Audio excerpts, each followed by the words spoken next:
के चरण दबा दिया करूंगा, आप कपड़े मुझे पकड़ा देंगे ना तो मैं कपड़े भी धो दिया करूंगा, आपकी खूब सेवा करूंगा। बस गुरुजी मुझे छोड़ के मत जाना, मुझे अपने साथ जहां पर भी कथा हो वहां जरूर लेके जाना। अब प्राण छूट जाए पर प्रभु की कथा ना छूटने पाए, ये जीवन का संकल्प बन गया। गुरुजी ने कहा अच्छी बात है, जहां भी कथा होती थी उन्हें अपने साथ में लेकर के जाती थी। एक बार गांव के पास में ही 5-4 किलोमीटर पे कथा चल रही थी, राम टहल पांडे अपने घर पर थी। उस दिन महाराज कथा का तीसरा दिन माँ भाभी ने भोजन बनाया।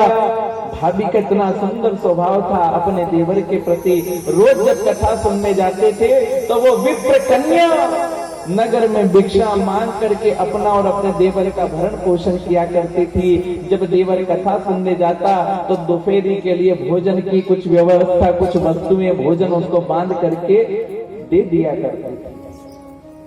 एक दिन की बात है, बरसात का समय था, घनघोर वर्षा हो रही थी। भाभी ने सोचा आज इतनी जोर की बारिश हो रही है, आज देवर कथा सुनकर घरे न जाएंगे, इसलिए भाभी ने भोजन नहीं बनाया। देवर उठे, स्नान किया, कहा भाभी लाओ मेरा भोजन दे दो। भोजन दे दो? कहाँ जाना है? भाभी मुझे कथा सुनने जाना है। अरे इतनी जोर की तीव्र वर्षा हो रही है, इस बारिश में कहाँ जाओगे? नेत्रों से भी दिखाई नहीं देता, कहीं गिर जाओगे। उसने कहा नहीं भाभी, चाहे बादल गरजे, चाहे बारिश हो, चाहे पानी बरसे, चाहे पहाड़ टूट पड़े, मैं कथा नहीं छोड़ सकता। और कहते उस दिन बिना भोजन लिए राम टहल पांडे घर से निकल गए। जैसे ही घर से निकले महाराज मार्ग भटक गए, और मार्ग भटक करके कहते हैं एक सूखे कुएं में जाकर के, गड्ढे में जाकर के गिर गए। अब जैसे ही सूखे कुएं में जाकर के गिरे तो उस समय राम टहल पांडे भगवान को याद करने लगे, चिल्लाने लगे, आवाज लगाने लगे, अरे भाई कोई पास से जा रहा हो मार्ग से तो मेरा हाथ पकड़ करके मुझे थोड़ा सा गड्ढे से बाहर निकाल दीजिए, कोई मुझे बाहर निकाल दीजिए। भगवान से आराधना करने लगा, भगवान से प्रार्थना करने लगा, भाई कोई भी पास में हो तो निकाल दो, भगवान तुम्हारा भला करेगा। लेकिन महाराज कहते हैं सभी होते हैं रिश्तेदार जबकि जड़ पास होती है, सभी होते हैं रिश्तेदार जबकि जड़ पास होती है, बिगड़ जाता है गरीबी में जो रिश्ता खास होता है। गरीबी में खास रिश्ते भी टूट जाते तो कौन सुने महाराज। और महाराज कहते हैं साक्षात मेरे कन्हैया ने उसके ऊपर कृपा करी और स्वयं एक भक्त का रूप बना करके पहुंचे, और मेरे ठाकुर ने अपना हाथ बढ़ाया और हाथ पकड़ करके, अरे भैया इस कुएं में कौन गिरा पड़ा है, कौन आवाज लगा रहा है? ठाकुर जी पहुंच गए और अरे भैया मैं हूं, मेरा नाम टहलवा। पिताजी ने नाम रखा था राम टहल पांडे, लेकिन अब कौन बोले राम टहल पांडे, अब तो टहलवा टहलवा कह करके लोग बोलने लगे, मैं टहलवा अंदर। भगवान ने कृपा करी, हाथ पकड़ करके बाहर निकाला, और बाहर निकाल करके उन्हें कहा कहाँ जा रहे हो? बोले भगवान की कथा सुनने के लिए। चलो मैं तुम्हें छोड़ देता हूँ। साक्षात ठाकुर जी उन्हें कथा स्थल तक लेकर के आए और कहा सुनो, मैं जब तुम्हारे गांव से आ रहा था ना तो तुम्हारी भाभी ने मुझे भोजन दिया कि ये भोजन हमारे देवर को दे देना, तो मैं तुम्हारे लिए भोजन लेकर के आया। अब जैसे वो भोजन देने का, चलो भाभी का बहुत अच्छा मधुर सरल स्वभाव है, भोजन लिया और जाकर के कथा में बैठे, कथा। लेकिन देखो योग संयोग की बात है, गड्ढे में गिरे लेकिन कथा नहीं छूटी उनकी। क्यों? जब लोगों से पूछा भैया अब तो कथा पूरी हो गई होगी, तो लोगों ने कहा नहीं, आज कथा कहने वाले व्यास जी का स्वास्थ्य थोड़ा खराब है, इसलिए कथा आज लेट से प्रारंभ होगी। इधर कथा भी नहीं छूटी और वहां राम टहल पांडे पहुंच गए, कथा पूरी हुई। जो भोजन लाया था वो उसने भी पाया, गुरुजी को भी भोजन पवाया। गुरुजी ने कहा इतना मधुर भोजन तूने कहां से कैसे लेके आया? बोले कि ये महाराज जी ये तो मेरी भाभी ने बना करके पहुंचाया, वही भोजन है। गुरुजी ने भी कहते हैं कि महाराज उस भोजन को, क्योंकि वो तो साक्षात महालक्ष्मी के हाथ से बना हुआ भोजन था। साक्षात गुरुजी ने भी कहा, जब वो भोजन किया तो कहते हैं उनका मन पवित्र हो गया, शुद्ध आत्मा हो गया। दोनों ने भोजन किया। पूछा भैया तुम कथा में समय से तुम लेट क्यों आए? कहा कि वो मार्ग में छोटा सा कोई गड्ढा था, उस गड्ढे में मैं गिर गया था। किसी भैया ने आके उस गड्ढे में से मुझे हाथ पकड़ करके बाहर निकाला।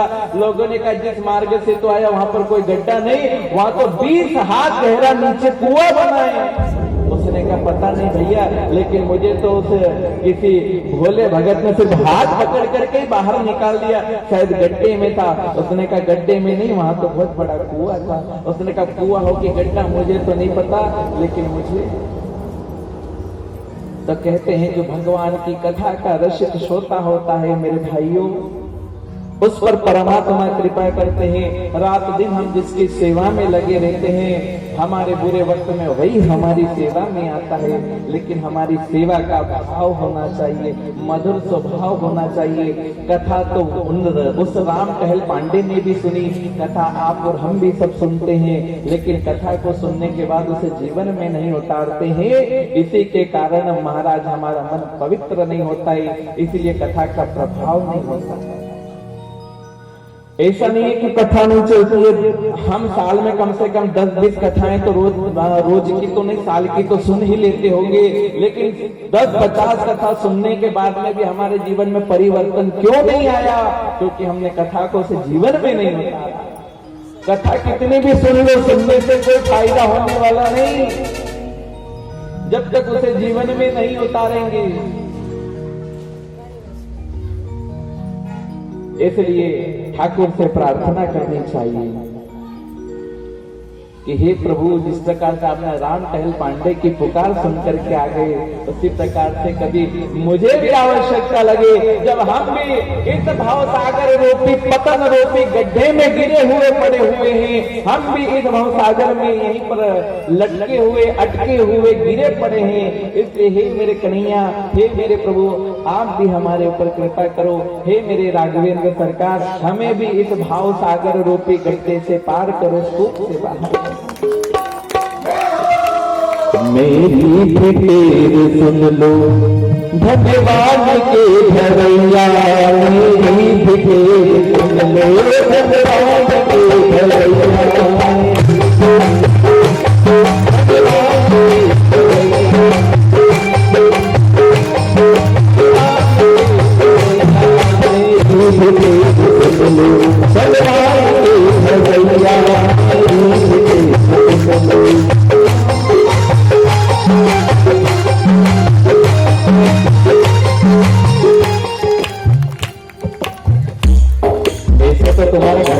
भी नहीं सुनेगा, पड़ोसी भी नहीं सुनेगा, सुनाने के लिए थोड़ा बोलना भी तो पड़ेगा। तो मीठी मीठी ताली बजाते हुए मेरे साथ में गाइए और भगवान से कहिए, मेरी फिटेर सुन लो भगवान के घरैया, मेरी फिटेर सुन लो भगवान के घरैया, मेरी फिटेर सुन लो।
मैया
ऊपर गिरिराज को धारण करने वाले, जब इतने बड़े पहाड़ को उठा लिया, पूरे विश्व पूरे ब्रह्मांड को अपना अपना मस्तिष्क पर धारण कर रखा, तो फिर मेरा छोटा सा भार आपके सामने क्या लग रहा है? जिसका कोई नहीं होता मेरे कन्हैया, उससे आप होते हो, फिर आप मेरा भार क्यों नहीं उठा सकते? इस दिल के सहारे तुम हो भरत के भैया, इस दिल के सहारे तुम हो भरत के भैया, इस दिल के सहारे तुम हो भरत के भैया, इस दिल के सहारे तुम हो भरत के भैया। कते संबंध श्री राम बस वही है, बस संबंध श्री राम बस वही है, रघुवर के पास श्री राम की भूमिया, रघुवर के पास श्री राम की भूमिया, रघुवर के पास श्री राम की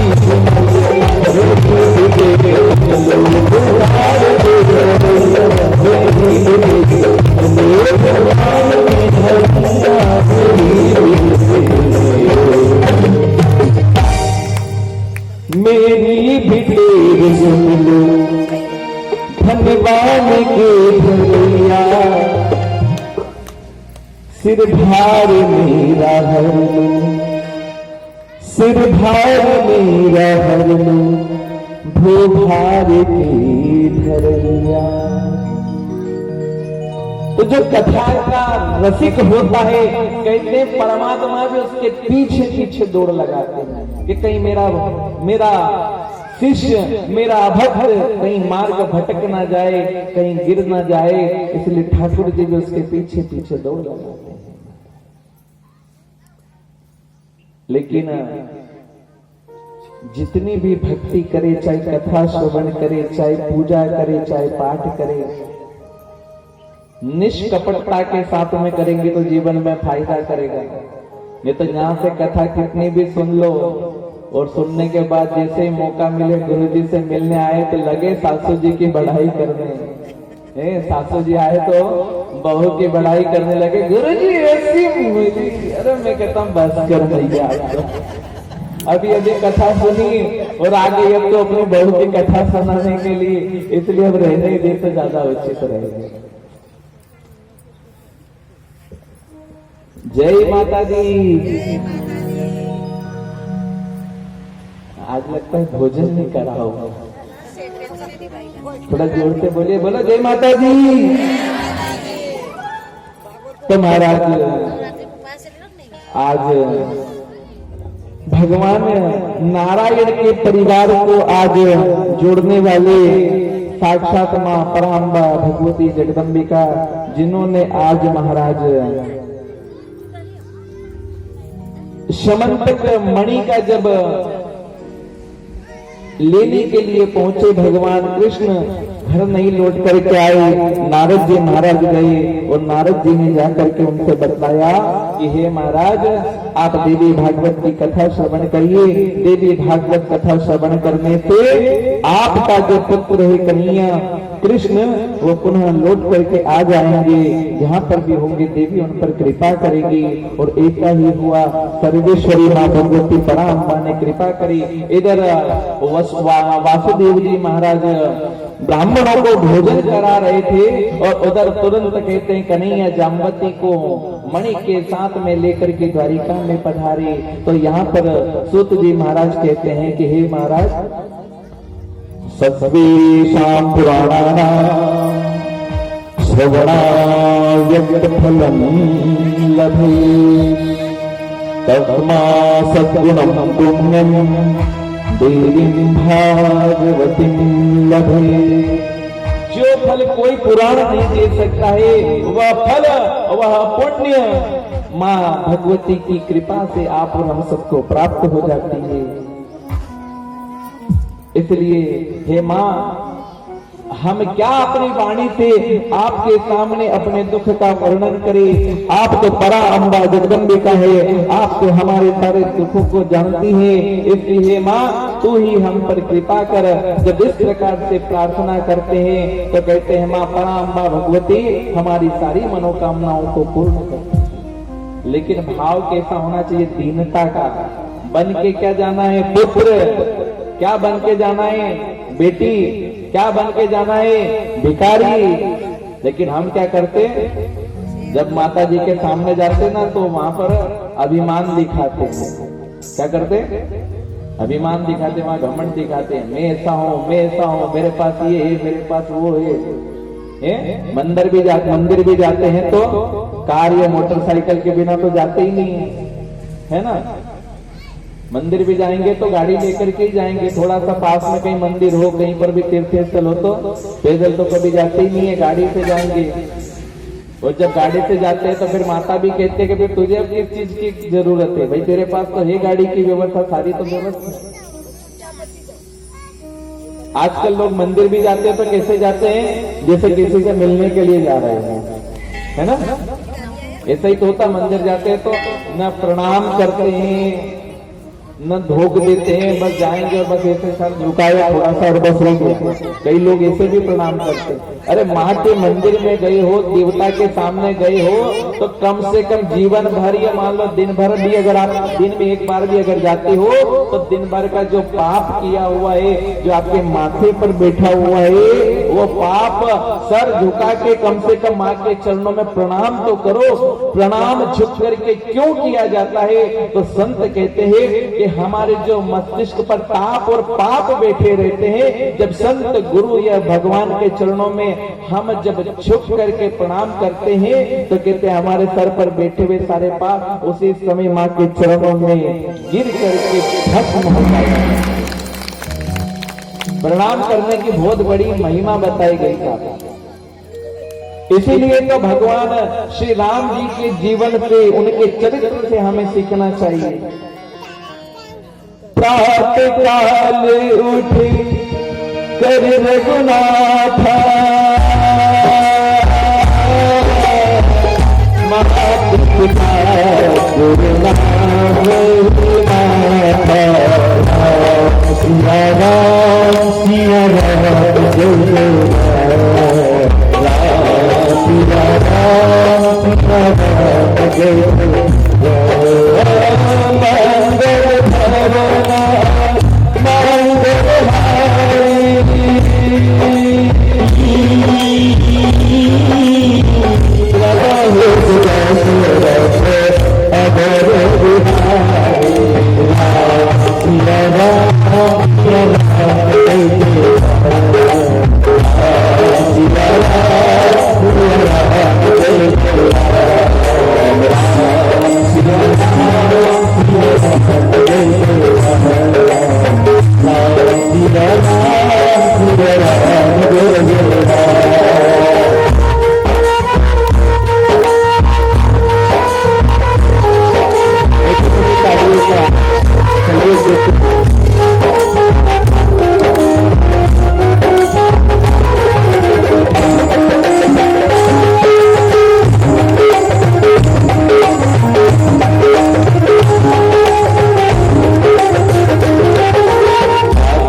मम संकट भारी, उसके संकट हरते हैं कौन? दीन दयाल विरद भारी, हरहु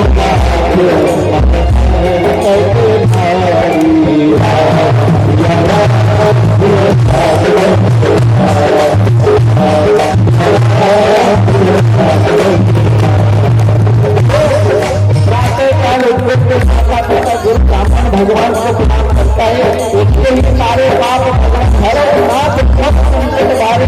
वो बोलने का बन जाए कब? जब हम उन्हीं के अनुरोध करते हैं। भाई हमारे लिए हमने किसी के लिए कुछ किया होगा, अभी तो उसे करेंगे ना। हम वहां पर बैठा कहते थे कि हम अभी तुम्हारी नारी, हमने तुम्हारे पिता कर्म किया, तुम्हारे रोज माता पिता को प्रणाम करते हैं, हमारा अधिकार बनता है आपसे मांगने का। क्या मांगते हैं? हर